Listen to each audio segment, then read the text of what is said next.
Quand Edward est parti, Bella s'est brisée. Ce n'était pas un murmure ni un faux pas, c'était une chute libre, un abîme. Les jours passaient sans forme, sans voix, les saisons changeaient, mais Bella non. Seul son silence grandissait, comme une plaie qui ne cicatrise pas.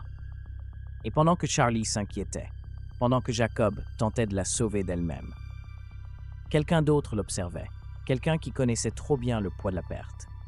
Victoria, la vampire aux cheveux de feu, n'a pas pleuré quand James a été tué. Elle n'a pas crié, elle n'a pas supplié, elle a attendu. Et quand Edward a abandonné Bella dans la forêt, Victoria a vu l'occasion parfaite. La vengeance ne serait pas rapide, ni propre. Elle serait lente, insupportablement lente. Et belle. Elle l'a enlevée un jour gris. Bella marchait seule dans la forêt, suivant une trace invisible de souvenirs, espérant trébucher sur quelque chose d'assez douloureux pour se sentir vivante. Et alors Victoria est apparue. Elle ne l'a pas attaquée, elle ne lui a pas arraché le cœur. Elle lui a parlé. Il t'a laissé. Quelle lâche, tellement prévisible. Bella n'a pas répondu. Tu te sens morte, n'est-ce pas?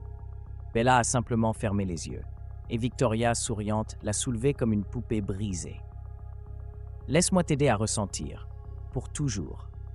Le feu de la transformation n'était pas différent, mais le but, si. Bella ne s'est pas débattue, elle n'a pas supplié. Elle n'a même pas songé à résister.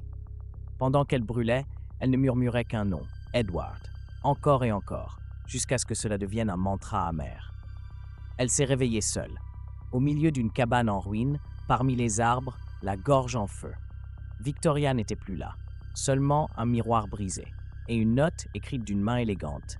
S'il t'avait aimé, il serait ici. À la place, tu es seule. Apprends à être forte, Bella. Apprends à détruire comme il l'a fait. Bella est devenue une ombre. Elle a parcouru les États du Nord, chassant sans pitié. D'abord des animaux, puis par erreur, des humains, puis par choix. Elle ne tuait pas par plaisir, mais parce que ça lui était égal. Elle n'était plus Bella Swan, elle était le fruit d'une blessure, une créature sans loi, sans morale, et surtout, sans rédemption. Les rumeurs sont arrivées au Cullen. Alice les a vues, une silhouette féminine, chassant dans la brume, yeux rouges, allumés, et une vision qui l'a fait tomber à genoux. Bella face à Edward, croque découvert. « Ce ne peut pas être elle, dit Edward, la voix brisée. « C'est elle, répondit Alice. « Il la transforme en arme, murmura Carlyle. Rosalie croisa les bras. « Ne l'avons-nous pas tous été un jour ?» Ils l'ont retrouvée à Chicago, une ville endormie sous la neige. Bella se tenait sur le toit d'un immeuble, regardant la rue. Elle ne s'est pas cachée. Elle n'a pas fui. Elle a simplement attendu. Edward est apparu derrière elle. Il n'a pas parlé, il n'a pas respiré, il l'a juste regardé. Et elle, sans se retourner, a chuchoté « Tu as mis du temps ». Sa voix était de glace. Bella s'est retournée, et Edward a senti que tout ce qu'il avait aimé était enveloppé de colère. « Que t'ont-ils fait ?»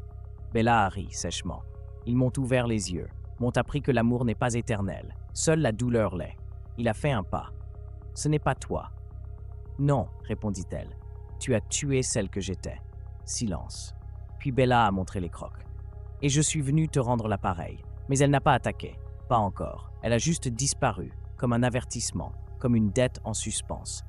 Depuis ce jour, les Cullen dorment les sens en alerte, car Bella est proche, pas pour revenir, mais pour se venger. Et Edward ne dort plus, car chaque nuit, il la rêve, et chaque fois, dans ses cauchemars, ce n'est pas elle qui meurt, c'est lui.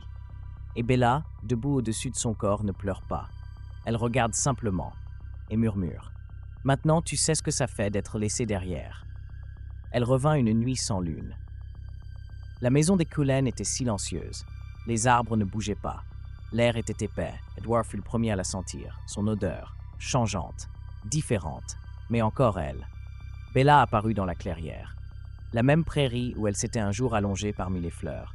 Maintenant, avec une peau de porcelaine durcie par la rage, les cheveux lâchés comme des flammes éteintes, et ses yeux pleins de guerre. Edward n'était pas venu seul. Alice, Emmett, Jasper et Rosalie étaient avec lui. Carlyle et Esme attendaient au bord de la forêt, prêts, pas à l'attaquer, mais à se protéger d'elle. « Pourquoi maintenant ?» demanda Edward. Bella inclina la tête, comme si elle observait un animal en cage. « Parce que ça ne fait plus mal. »« Et c'est ce que tu voulais ? Revenir quand il ne restait plus rien ?»« Non, Edward, dit-elle avec un triste sourire. « Je veux que tu ressentes ce que j'ai ressenti. Rosalie fit un pas. Alors tu es venu pour le tuer. Bella ne cligna pas des yeux. Non, je suis venu pour décider si je le ferais. Jasper la ressentait. La colère, mais aussi une tristesse si ancienne qu'elle semblait sculptée dans le marbre. Edward, immobile, la regarda comme on regarde une étoile tomber. « Je ne peux pas changer ce que j'ai fait. Et moi, je ne peux pas mourir à nouveau, » répondit-elle. Silence, long. Puis Bella avança, rapide, une ligne d'ombre. Emmett l'intercepta. Mais pas pour se battre, juste pour la retenir. « Tu n'es pas obligé de faire ça comme ça. » Bella grogna. Pas de colère, de douleur. Elle se recula, seule, encore. Et pour la première fois, Edward marcha vers elle, sans défense, sans fierté, juste avec les mains nues. « Fais-le, si tu en as besoin, dit-il, si ça peut te libérer. » Bella le regarda, de près, si près qu'elle pouvait entendre un cœur qui ne battait plus. « Pourquoi n'as-tu pas fui ?» murmura-t-elle. « Parce que je ne suis pas partie pour t'échapper. Je suis partie pour te protéger. » Et ça a marché? Non. Elle leva la main, la posa sur sa poitrine, l'endroit même où elle avait un jour ressenti de la chaleur. Et maintenant, rien. Mais alors, Bella trembla. Quelque chose en elle céda. Ce n'était pas le pardon, c'était la fin de la haine, parce qu'il ne restait plus de feu à brûler, juste des cendres. Bella tomba à genoux, et Edward avec elle. Il la serra dans ses bras. Pour la première fois depuis des années. Et elle le laissa faire. Elle ne redevint jamais la même. Elle n'essaya pas, mais elle décida de rester. Pas comme avant, pas comme Bella Swan, mais comme ce qu'elle était maintenant, une survivante, une vampire, une fille de la douleur qui avait choisi de ne pas être esclave d'elle. Et quand, quelque temps plus tard, Victoria apparut pour réclamer sa création, Bella fut celle qui la détruisit. Pas avec rage, mais avec justice. « Je ne suis pas ta vengeance, » lui dit-elle avant le coup final. « Je suis ma propre histoire. » Et ainsi, Bella, façonnée par la rancune, la vampire créée pour détruire, aima de nouveau.